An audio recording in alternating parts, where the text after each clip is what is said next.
Tariq Rahman, if he becomes prime minister, then yes, of course, we will talk to him and deal with him. প্রিয় ভাই বোনেরা, আমরা দেশের শান্তি চাই, আমরা দেশের শান্তি চাই, আমরা দেশের শান্তি চাই।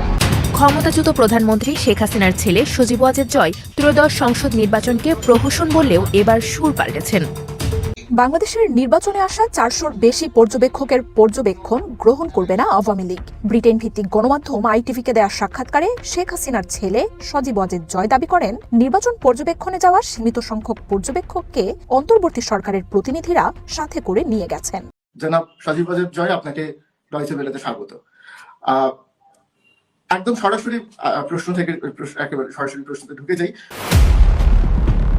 অবশেষে দীর্ঘদিনের অভিমান ভেঙে তারেক রহমানকে শুভেচ্ছা জানালেন শেখ হাসিনার পুত্র সজীব ওয়াজেদ জয়। নির্বাচনের ফলাফল মেনে নিয়ে এবার কি ভিন্ন সুরে কথা বললেন তিনি? নির্বাচন পরবর্তী পরিস্থিতি নিয়ে তারেক রহমানকে ঠিক কী বার্তা দিলেন সজীব ওয়াজেদ জয়? বিস্তারিত জানতে আমাদের চ্যানেলটি সাবস্ক্রাইব করে সম্পূর্ণ ভিডিওটি শেষ পর্যন্ত দেখতে থাকুন। Tariq Rahman, if he becomes prime minister, then yes, of course, we will talk to him and deal with him. প্রিয় ভাই বোনেরা, আমরা দেশের শান্তি চাই, আমরা দেশের শান্তি চাই, আমরা দেশের শান্তি চাই।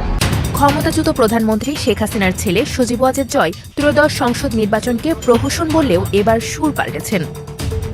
12 ফেব্রুয়ারি দেশে যখন সংসদ নির্বাচন চলছিল, ঠিক তখনই ব্রিটিশ সংবাদ মাধ্যম আইটিভিকে সাক্ষাৎকার দেন তিনি। যুক্তরাষ্ট্রে অবস্থানরত জয়ের সাক্ষাৎকারটি নেন সাংবাদিক মাহাদির পাশা। এ সময় তিনি বলেন, বিএনপি চেয়ারম্যান তারেক রহমান দেশের প্রধানমন্ত্রী হলে তার সঙ্গে আলোচনায় বসতে রাজি। Tariq Rahman, well, if he gets elected, I mean, it is a sham election, but yes, if he becomes prime minister, then yes, of course, we will talk to him and deal with him. জয় বলেন, আমি সবসময় উন্মুক্ত। আমি এমন একজন মানুষ যে সবসময় আলোচনায় বিশ্বাস করে, তা যত কঠিনই হোক বা যার সঙ্গেই হোক। এটাই আমার কৌশল। জীবনে সবসময় এভাবেই চলেছি। ভোটের ফলাফলকে জাতিসংঘ সহ বিভিন্ন দেশ স্বাগত জানালেও জয় এ নির্বাচনকে প্রহসন বলেছেন। তার দাবি, দেশের সবচেয়ে বড় ও অন্যান্য প্রগতিশীল দলগুলোকে নির্বাচনের বাইরে রাখা হয়েছে।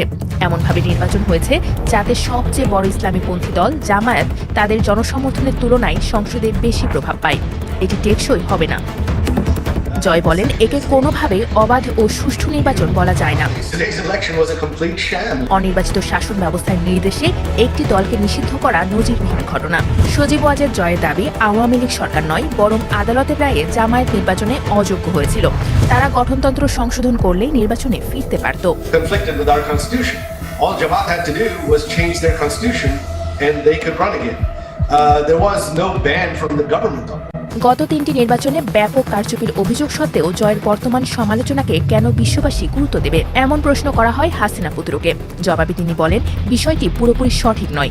জয় দাবি করেন, দুর্ভাগ্যজনকভাবে প্রশাসনের কিছু ব্যক্তি নিজেদের উদ্যোগে কিছু অনিয়ম করেছেন, সেগুলো তদন্ত হওয়া উচিত ছিল, কিন্তু তা হয়নি। তবে সামগ্রিক ফলাফলে তার প্রভাব পড়ত না। জয় দাবি করেন, দেশে যে অল্প সংখ্যক বিদেশি পর্যবেক্ষক রয়েছেন তারা সরকারের তত্ত্বাবধানে চলাচল করছেন, কারণ তাদের স্বাধীনভাবে দেশের ভেতরে ভ্রমণের সুযোগ নেই। আর সত্যি বলতে আইন শৃঙ্খলা পরিস্থিতিও এতটাই খারাপ যে সেটি নিরাপদ নয়। তাহলে তারা আসলে কতটা পর্যবেক্ষণ করতে পেরেছেন?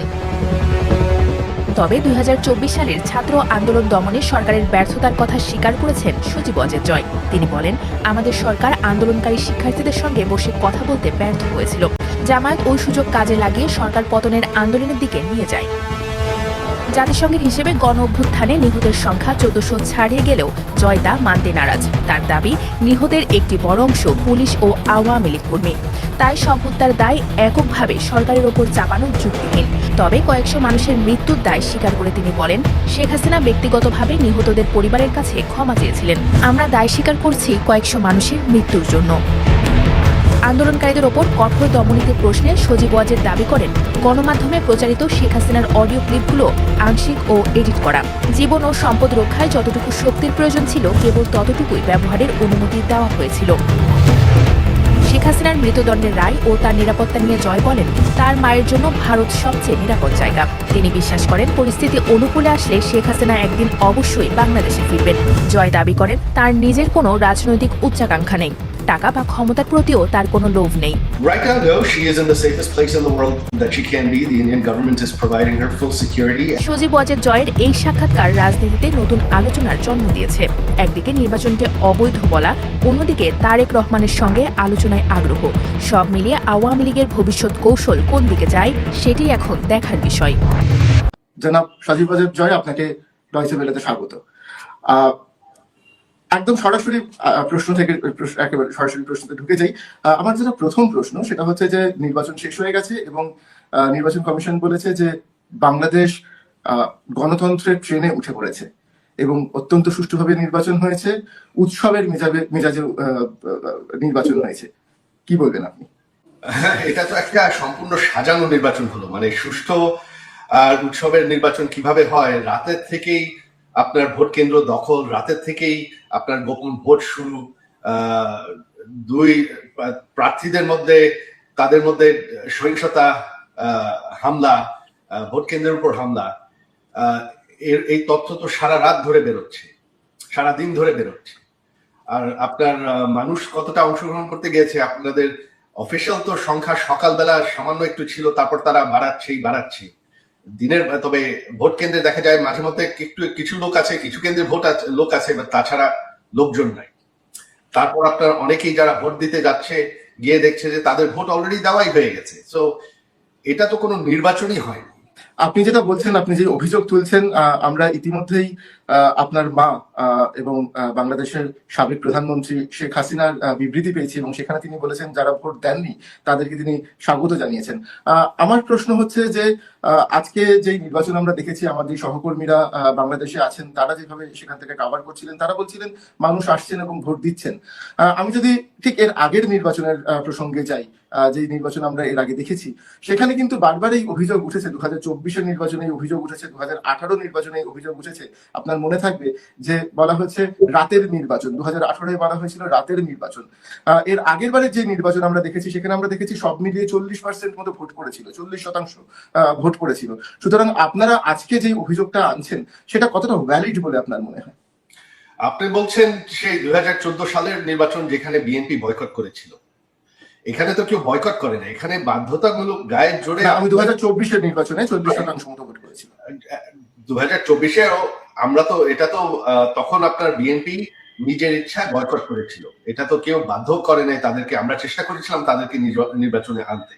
তবে এখন তো আপনার বাধ্য করে গায়ের জোরে, আপনার শুধু আওয়ামী লীগ না, আপনার বাংলাদেশের যতই আপনার প্রগতিশীল দল তাদেরকে বাদ করা হয়েছে, তাদের নেতাকর্মীরা জেলে, তাদের অফিস টফিস কিছুই নেই, পুড়িয়ে ফেলা হয়েছে, তাদেরকে কোনো ক্যাম্পেইন করতে দেওয়া হয়নি। তাহলে এটা গণতান্ত্রিক কিভাবে বলা যায়? আপনি যদি একটা দেশের অর্ধেক দলকে বাদ দিয়ে নির্বাচন করেন, সেটা কিভাবে গণতান্ত্রিক বা গ্রহণযোগ্য হয়? ভোটের সংখ্যা এখন পর্যন্ত 50% ক্রস করে নাই, আর এখানে তো অনেক কারচুপি হয়েছে।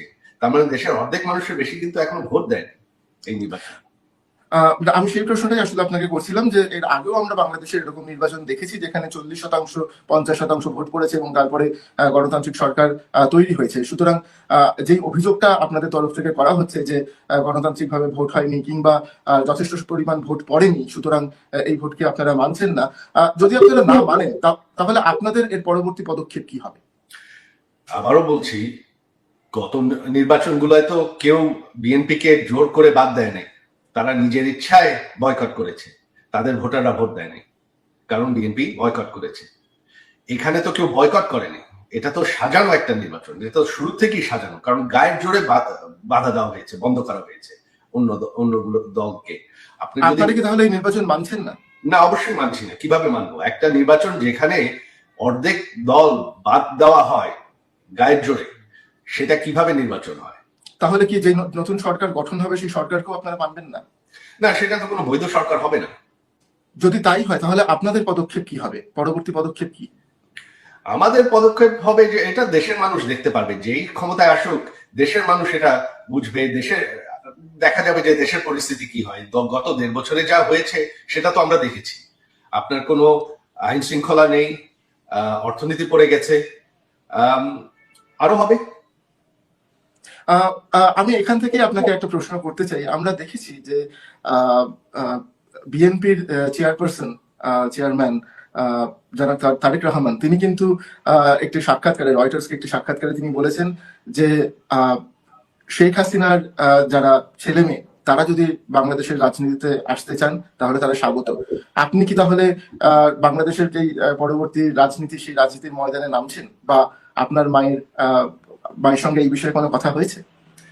না, আমার এখানে এই বিষয়ে কোনো সিদ্ধান্ত নাই। আমি কোনোদিন সরাসরি রাজনীতি করতে চাইনি। ভবিষ্যতে কি হবে আমি তো বলতে পারবো না। তবে দেশের রাজনীতিতে কে আসবে এটা দলের কর্মীদেরই নির্ধার করতে হবে, দেশের যারা আমাদের সাপোর্টার তাদেরই নির্ধার করতে হবে। এটা আমার দায়িত্ব না। আমি তো তাদেরকে বলে দিতে পারি না। তো নির্বাচনের পরবর্তী সময়ে জনাব তারেক রহমানকে নিয়ে হাসিনা পুত্র সজীব ওয়াজেদ জয়ের এমন মন্তব্য আপনাদের কাছে কেমন লেগেছে? এই মন্তব্যটি নিয়ে আপনাদের কি বক্তব্য তা অবশ্যই আমাদের কমেন্ট করে কমেন্ট বক্সে জানাতে বলবেন না। আর হ্যাঁ, আপনি যদি আমাদের এই চ্যানেলে নতুন দর্শক হয়ে থাকেন তাহলে অবশ্যই চ্যানেলটি সাবস্ক্রাইব করে বেল বাটনটি অন করে রাখবেন। আজকের মতো এখানে বিদায় নিচ্ছি। দেখা হচ্ছে পরবর্তী কোনো একটি ভিডিওতে। ভালো থাকবেন সবাই। ধন্যবাদ সবাইকে।